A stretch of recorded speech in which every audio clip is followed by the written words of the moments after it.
Kisah akan berfokus pada 3 pemuda yang berencana pergi ke sebuah pesta di mana mereka menemui kemacetan lalu lintas yang sangat panjang sehingga tidak ada pilihan lain. Mereka pun terpaksa mengambil jalan alternatif sesuai yang tertera di Google Maps.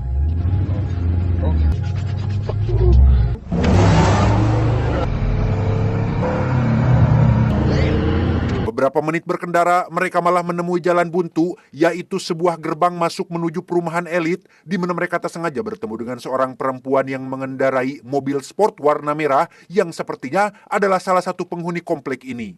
Just wondering if you could maybe let us in? Wanna go in there?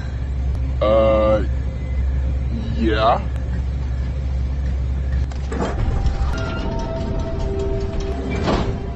Dan ya, si wanita dengan baik hati membukakan pintu gerbang setelah mereka, para remaja beralasan akan menemui teman mereka yang ada di komplek ini sehingga... Alright, go.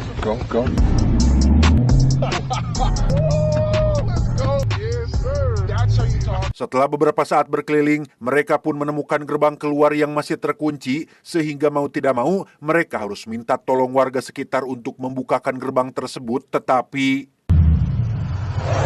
Hey, hold up, bitch, I need your clicker. Excuse me. Dari beberapa warga yang mereka temui, tidak ada satupun yang mau membantu mereka, bahkan bersikap acuh tak acuh sampai ketika mereka melihat mobil merah milik wanita tadi. Ketika remaja ini pun masuk ke dalam salah satu rumah paling besar dan paling mewah di komplek tersebut dengan maksud untuk meminta tolong lagi pada wanita tersebut.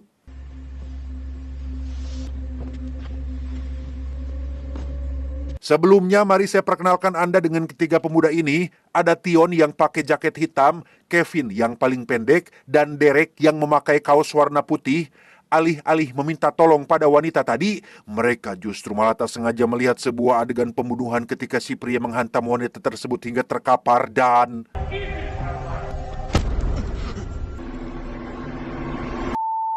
Go! Setelah ketahuan dan nyaris ditembak, Derek dan kawan-kawan pun berhasil lolos dari kejaran pria tersebut, sempat mencoba menghubungi pihak kepolisian. Seperti biasa, sinyal tiba-tiba saja buruk dan justru...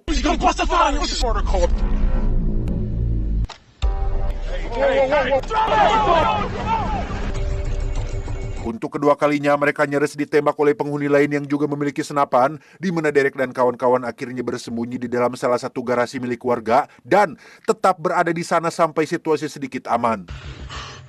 I left my phone in the car.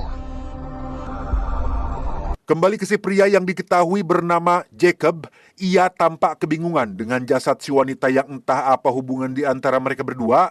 Karena Derek dan kawan-kawan sudah terlanjur jadi saksi mata, Jacob pun langsung pergi keluar untuk mencari mereka semua.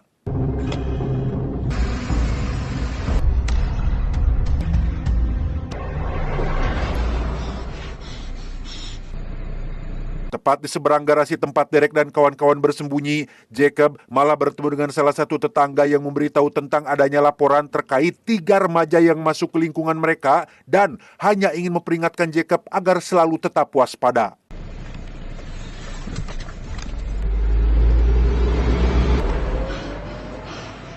Tak lama setelah Jacob pergi, Derek dan kawan-kawan pun dikejutkan oleh si pemilik rumah yang tiba-tiba menyalakan lampu. Beliau bernama Christopher, seorang kakek tua yang hidup sendiri dan bersikap berbeda dengan warga lain. Tanpa basa-basi, Derek langsung memberitahu si kakek tentang kematian si wanita yang baru saja mereka lihat dan minta diizinkan memakai telepon agar bisa menghubungi pihak kepolisian. Well, willing to let you wait inside? Yes.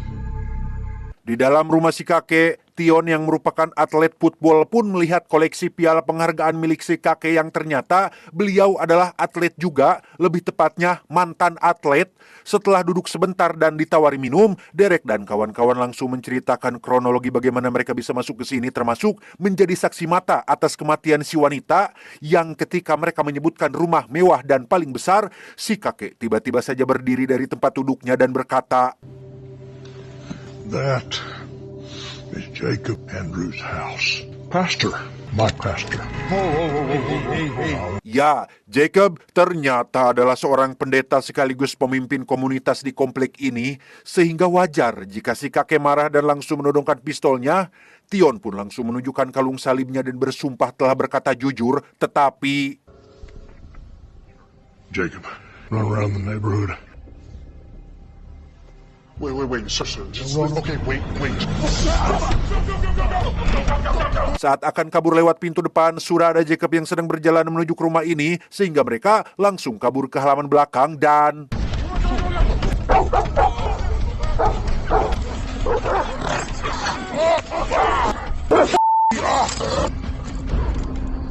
Sementara Derek dan kawan-kawan sedang bersembunyi, si kakek pun menceritakan apa yang disampaikan oleh Derek dan kawan-kawannya. Kakek sebenarnya menolak untuk percaya dengan semua ucapan mereka karena bagaimana mungkin sosok Jacob yang seorang pendeta sekaligus memimpin komunitas sampai tega menghabisi nyawa seorang perempuan, wanita, gadis. Namun dari raut wajahnya, kakek nampak menaruh sedikit rasa curiga dan sudah menghubungi petugas polisi setempat untuk datang ke tempat ini. Bobby, be here shortly. Tak berselang lama muncullah Bobby yang merupakan polisi muda setempat yang memang sudah kenal dekat dengan Jacob dan semua orang di komplek ini. Di hadapan Bobby dan si kakek, Jacob memanfaatkan profesinya sebagai pendeta untuk memanipulasi cerita seolah-olah mereka, Derek dan dua kawannya adalah pemuda tersesat yang butuh siraman rohani, sehingga Jacob punya alasan untuk meminta Bobby agar menyerahkan mereka bertiga langsung kepadanya.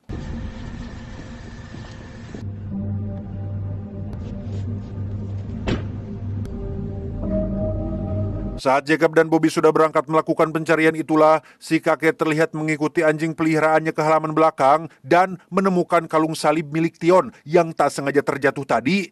Pada kalung tersebut tertera nama asli Tion yang membuat si kakek cukup terkejut karena ternyata Tion sudah berkata jujur tentang nama aslinya, sehingga apa alasan Tion berbohong soal Jacob yang sudah membunuh seorang perempuan.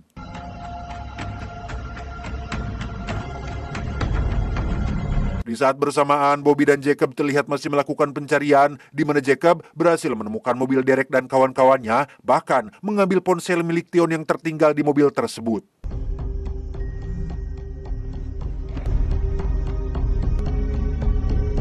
Kembali ke Derek dan kawan-kawan yang masih sedang bersembunyi dan tak sengaja melihat satu rumah yang sedang digelar acara makan malam, di mana mereka bertiga akhirnya terlibat sedikit perselisihan ketika Derek ingin mendatangi rumah tersebut dengan maksud meminta tolong, sementara Tion dan Kevin tidak setuju dengan ide tersebut.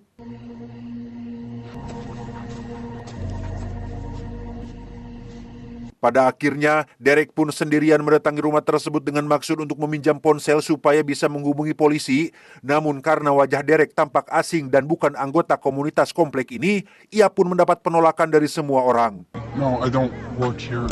Can I? If you're not a member, I'm gonna have to ask you to leave. Saat akan pergi itulah, Derek tak sengaja melihat seorang tante-tante yang satu rasa dengannya. Berbeda dengan penghuni lain, tante ini bersikap cukup baik dan langsung mengajaknya masuk ke dalam rumah, bahkan memberikannya pakaian baru. Tanpa menceritakan kronologi pembunuhannya, Derek pun mencari tahu dulu tentang sosok Jacob seperti apa dan... Sorry, who's that? That's his wife. Berbeda dengan wanita yang Derek lihat di rumahnya, istri Jacob ternyata adalah seorang pejabat alias anggota dewan yang saat ini katanya sedang berada di luar kota. Lantas, siapakah wanita yang Jacob bunuh tadi? Mbak-mbak tukang pijat atau SPG Jarum Super? Entahlah. It seems like she might win. Tak hanya menunjukkan foto istrinya Jacob, si tante juga menceritakan awal muawal bagaimana perumahan elit ini bisa dibangun, bahwa semua berawal dari sosok Jacob itu sendiri yang punya gagasan ingin membangun komunitas kecil yang taat pada hukum syariat. Dengan menyampaikan beberapa ayat yang ia hafalkan dari Alkitab, Jacob berhasil menarik banyak jemaat kaya raya dan menjadi pemimpin tertinggi di komunitas ini.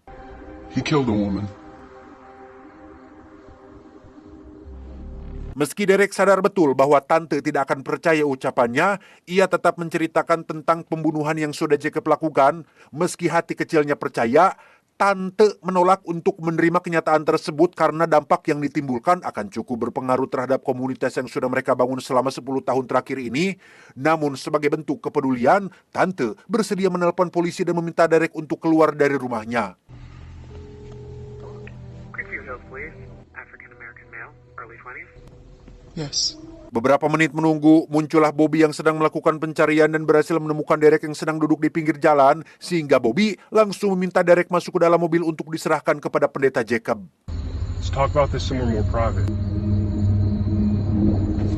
Beralih ke Tion dan Kevin yang memutuskan untuk berkeliling dan malah bertemu dengan seorang gadis yang sedang berada di pesta ulang tahun temannya. Sama seperti Tion dan Kevin, gadis ini adalah orang luar komplek dan ingin segera pergi dari tempat ini, tapi dihalang-halangi oleh cowok yang naksir kepadanya, sehingga Tion langsung menemui cowok tersebut dan memaksanya untuk memberikan nomor kode kunci gerbangnya.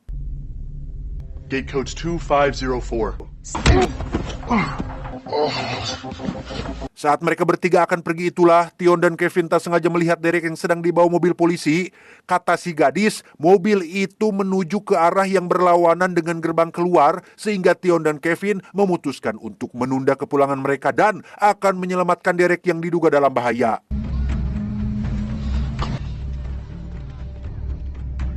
Setibanya di rumah Jacob, Bobby langsung menyerahkan Derek sesuai permintaan Jacob sebelumnya. Namun sesuai prosedur dan tuduhan yang sudah Derek lontarkan, Bobby minta izin untuk menggeledah rumah ini demi menunaikan kewajibannya sebagai penegak hukum. Come on in. Search all you want.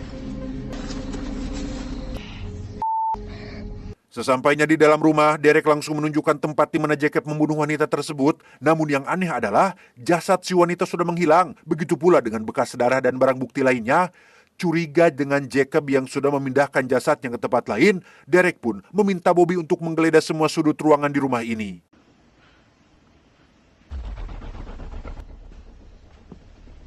Saat Pak Polisi sedang melakukan penggeledahan itulah, Jacob pun menunjukkan jaket milik Derek yang terjatuh di halaman rumahnya beserta dompet yang terdapat di dalamnya. Selain sudah mengetahui alamat tempat tinggal Derek dari kartu identitas yang ada di dalam dompet tersebut, Jacob juga mengancam akan memperumit masalah ini jika Derek tidak mau tutup mulut soal pembunuhan tadi. And a false accusation are going to look on your law school application. I'd like to show you something. Jacob pun mengajak Derek melihat miniatur gereja yang akan dibangun di komplek ini sebagai bagian dari salah satu tujuan mulia yang sudah ia impikan sejak lama. Jacob yakin jika dirinya telah dipilih oleh Tuhan untuk membangun sebuah komunitas besar, sehingga jika ada orang yang berniat menghalangi tujuannya, Jacob akan melakukan apa saja untuk menyingkirkan penghalang tersebut. As the town grows, what do you think about that? Dengan kemampuan cocotnya yang sudah berhasil mempengaruhi banyak orang, Jacob mencoba memanipulasi pikiran Derek untuk mengerti seberapa penting visi dan misi mulianya ini. Wanita yang sudah tak sengaja Jacob bunuh dianggap sebagai salah satu penghalang dan layak untuk disingkirkan. Pastor Andrews? We're in here, Bobby. Selesai memeriksa semua ruangan, Pak Polisi pun diminta untuk keluar mencari dua teman Derek lainnya. Tapi tak lama, muncullah si kakek membawa kalung salib milik Tion dan penasaran kenapa mereka berkata jujur tentang nama asli mereka masing-masing. Karena si kakek dikenal sering minum alkohol, Jacob pun berkata bahwa si kakek mungkin terlalu banyak minum dan sudah salah paham tentang ketiga remaja tersebut. How much more have you had to drink tonight? I told you I needed you short. Saat keluar dari rumah, mereka melihat mobil warna merah milik si wanita yang masih terparkir tepat di depan rumah Jacob. Derek langsung memberitahu Pak Polisi tentang mobil tersebut, sementara Jacob beralasan bahwa ia tidak tahu itu mobil milik siapa. Masih dengan kebohongannya, Jacob pun pura-pura memeriksa mobil itu dan menemukan remote kunci pembuka gerbangnya, sehingga ketika gerbangnya sudah terbuka, Kevin yang melihat kesempatan kabur pun langsung menginjak gas dan pergi meninggalkan komplek tersebut.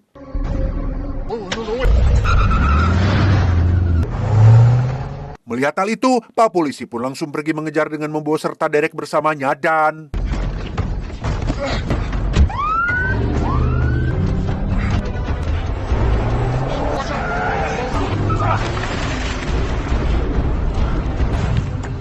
Berlokasi di tempat sepi, Tion dan Kevin pun tak bisa berbuat banyak selain menuruti kata Pak Polisi yang meminta mereka untuk angkat tangan, di mana Jacob akhirnya datang menyusul dan menyuruh Pak Polisi untuk memeriksa bagasi mobil mereka.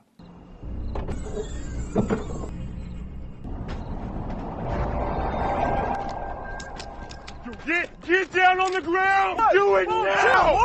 Dan ya, jasad wanita itu ternyata ada di dalam bagasi mobil Derek dan kawan-kawannya yang sudah pasti itu adalah perbuatan si Jacob yang memang sudah merencanakannya. Namun ketika Pak Polisi masih sedang memeriksa jasad si wanita, ia mendapati nadinya masih berdetak yang itu artinya...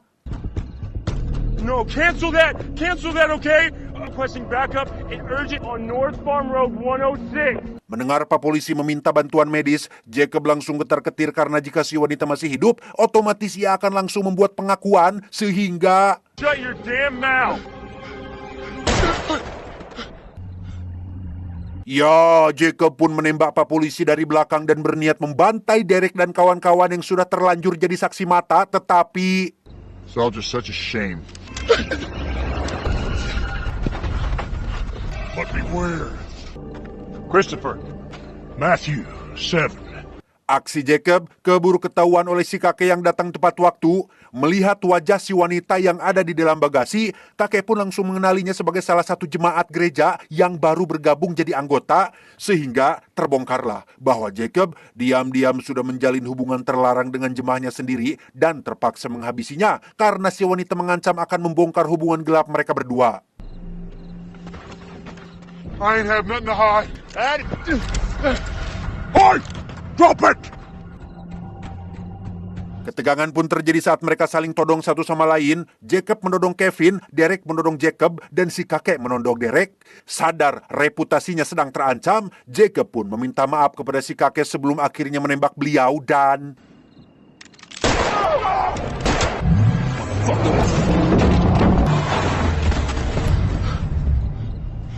Sempat ditabrak sampai terlempar, Jacob ternyata masih hidup dan langsung melarikan diri. Melihat si kakek sudah di-fit, Derek dan kawan-kawan pun langsung pergi meninggalkan lokasi untuk mengantarkan si wanita ke rumah sakit.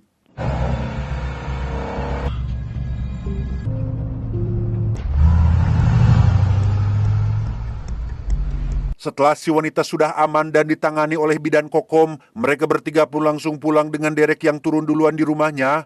Tak ingin membiarkan kawannya sendirian lagi, Tion pun memutuskan ikut turun bermaksud menginap satu malam di rumahnya. There he is. Hello, Derek. Dan ya, saat masuk rumah mereka langsung dikejutkan oleh penampakan sosok Jacob yang ternyata sudah ada di sana, menyandra ibu dan kakak perempuannya Derek. Tujuan Jacob datang ke sini adalah sudah jelas untuk mencari tahu di mana si wanita berada sekarang, karena jika sampai dia sadar dan membuat pengakuan, maka tamatlah reputasinya sebagai seorang pendeta. Namun karena Derek menolak buka suara, maka inilah yang Jacob lakukan. Leave him out of this. I will take you to her right now. Derek, no! Dan Jacob menembak kaki Tion dan memaksa Derek untuk bicara. Namun sebelum Jacob sempat mendapatkan apa yang dia mau, keburu ada polisi yang datang ke tempat ini sehingga... Fine. Oh, This isn't over. Lewat jalan belakang, Jacob pun berlari menuju ke arah mobilnya diparkir, tetapi... where I can see them. Ya, sudah ada polisi yang berjaga di sana termasuk Kevin yang mengenali mobil Jacob dan langsung memanggil polisi agar datang ke tempat ini. Sadar posisinya tidak menguntungkan, Jacob lagi-lagi memanfaatkan kemampuan cocotnya untuk mempengaruhi pikiran Pak Polisi dengan menyampaikan beberapa ayat dari Alkitab yang intinya dilarang menembak seorang pendeta dari belakang. Namun saat Jacob akan kabur, sudah ada polisi lain yang datang menyusul sehingga...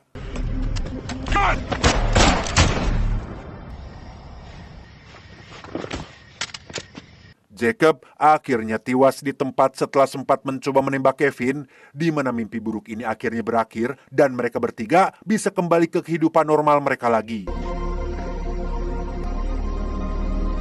Call it in. Tamus, ending yang cukup melegakan.